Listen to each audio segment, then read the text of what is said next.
안녕하세요. 바이블톡톡 김성현 목사입니다. 오늘은 사도행전 15장에 기록되어 있는 할례 논쟁에 대해서 이야기해 보도록 하겠습니다. 우선 배경을 말씀드리면 사도행전 13장, 14장에 걸쳐서 수많은 이방인들이 예수님을 믿고 그리스도인들이 되죠. 사도행전 13장에 보면 안디옥 교회에서부터 본격적으로 유대인과 헬라인의 장벽을 넘어서는 초문화적인 교회 공동체가 시작이 되고, 이 안디옥 교회에서 파송받은 바울과 바나바를 통해서 그들의 전도 여행을 통해서 오늘날의 터키 지방인, 그 당시에는 갈라디아, 부르기아라고 불렸던 지방에 수많은 유대인과 헬라인이 함께하는 교회 공동체가 세워지게 됩니다. 자, 이렇게 이방인들이 더 많이 예수를 믿고 그리스도인이 됨으로써 새로운 문제가 촉발되었는데, 다름 아니라 이 할례 논쟁이에요. 사도행전 15장에 보면 어떤 유대인 제자들이 예루살렘에서 안디옥에 올라와서 아무리 이방인이 예수를 믿어도 할례를 받지 않으면 구원받지 못한 거다, 이렇게 주장하면서 논쟁이 촉발됐습니다. 그 유대주의 제자들과 바울 사이에 큰 논쟁이 있었는데 이것이 정리가 안 됐어요. 그래서 안디옥 교회에서 대표들을 보냅니다. 바울, 바나바 이런 지도자들을 예루살렘으로 보내고, 예루살렘의 교회 지도자들과 안디옥 교회 대표단이 함께 모여서 이 문제에 대해 뜨거운 토론을 하게 됩니다. 여기서 더 설명드리기 전에, 왜 할례가 도대체 어떤 것이길래 그 당시 유대인 그리스도인들이 할례 없으면 구원 못 받은 거다라는 주장까지 했는가를 생각해 볼 필요가 있어요. 자, 우선 할례라는 것은 쉽게 말하면 포경 수술이죠. 자세히 더 설명드리지는 않을게요. 여러분 다 아실 겁니다. 할례는 아브라함 때 처음 등장합니다. 좀 배경이 있는데, 아브라함이 하나님 앞에서 하나님의 약속을 믿지 못하고 범죄를 저질렀어요. 그리고 그 이후에 하나님이 아브라함과 관계를 회복시키는 과정에서 할례를 하라 합니다. 그래서 몸에 흔적을 남기라는 거죠. 너 다시는 네가 거룩한 백성이라는 것을 잊지 말고 범죄하지 않고 의롭게 살도록 몸에 새겨 넣어라. 아브라함뿐만 아니라 집안의 모든 남자들이 할례를 받게 돼요.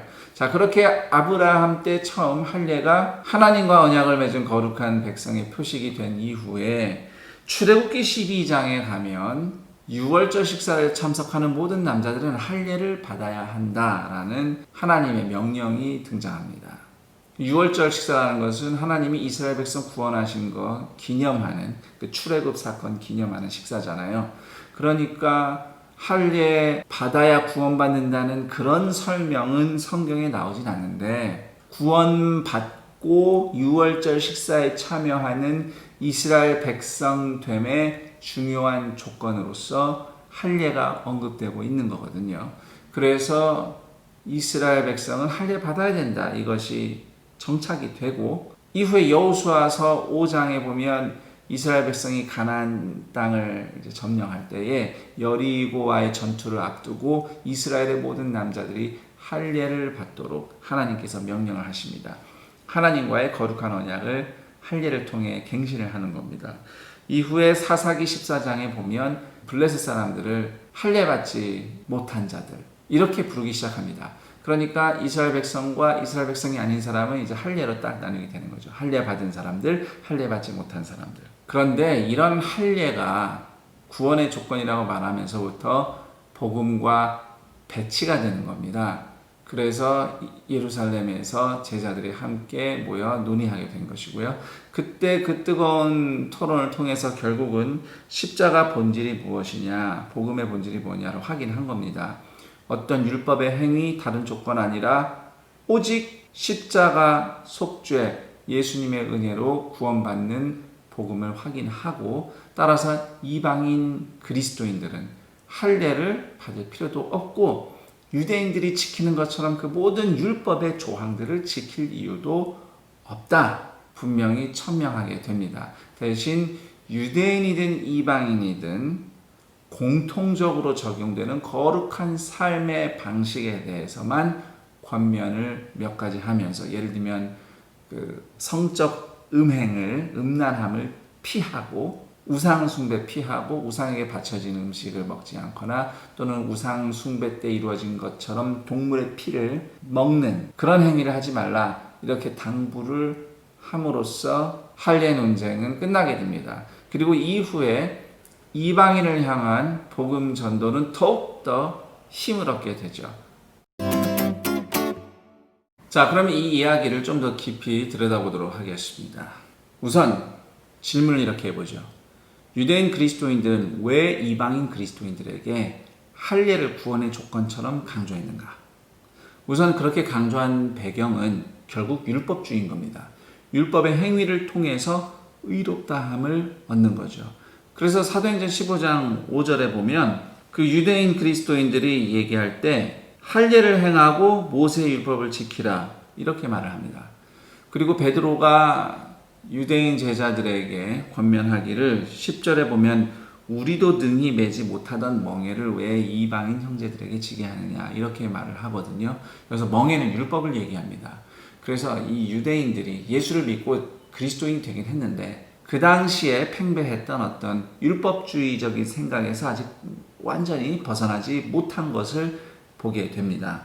유대교는 분명히 하나님의 은혜를 말하기는 합니다. 하나님이 은혜를 베푸셔야 되고 우리가 용서받아야 되고 얘기해요. 그런데 율법을 잘 지키는 사람이 하나님의 은혜를 입을 자격이 있는 거거든요. 자, 이 내용에 대해서는 제가 일전에 만들었던 바이블톡 의롭다함 얻는 구원 그 영상을 참고해 보셔도 되겠습니다. 자, 그럼 그 다음 질문이 있어요. 율법의 행위를 강조한다면서 왜 할례만 유독 강조했느냐? 율법 지키는 게 한두 가지가 아닐 텐데 말입니다. 여러 가지가 있잖아요. 그런데 왜 할례냐 이거죠. 그 당시에 유대인들에게 할례가 유독 강조되었던 배경이 있습니다. 예수님이 오시기 한 200여 년 전에 헬라 제국이 유대인들을 혹독하게 탄압할 때 유대인들이 신앙을 버리고 헬라 사람이 되도록 온갖 박해를 가했어요.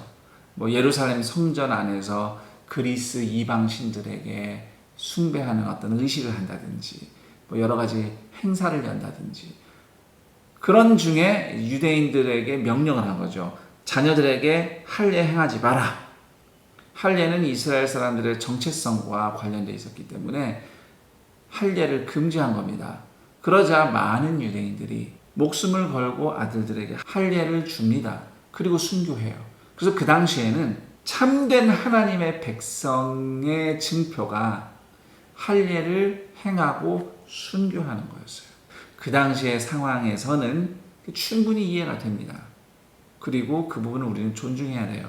자, 그런데 시대가 바뀌었잖아요. 지금은 그렇게 박해를 받는 상황이 아니란 말이에요. 그렇다면 할례에 대한 이해, 할례에 대한 강조도 바뀌어야 되는 겁니다.